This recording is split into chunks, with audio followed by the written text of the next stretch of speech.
ఇతను వచ్చాక దాన్ని ఏం చేశాడు, పూర్ అండ్ రిచ్ అంతే రెండే ఉన్నాయి ఇప్పుడు ఆంధ్రాలో. మిడిల్ క్లాస్ను కూడా పూర్లోకి తెచ్చేసాడు, ఎవో మిడిల్ క్లాస్ని రిచ్లో వేసేసాడు.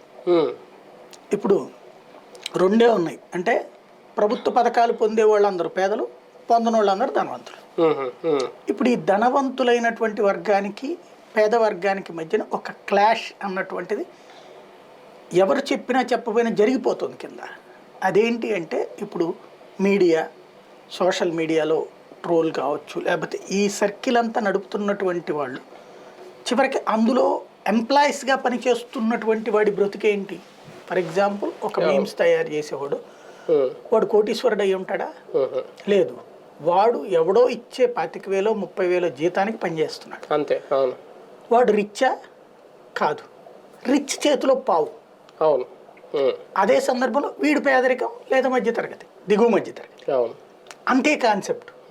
వీళ్ళు ఏం చేస్తున్నారు, ఇలాగా అంటే మా చేతులలో ఉండాలి వ్యవస్థ.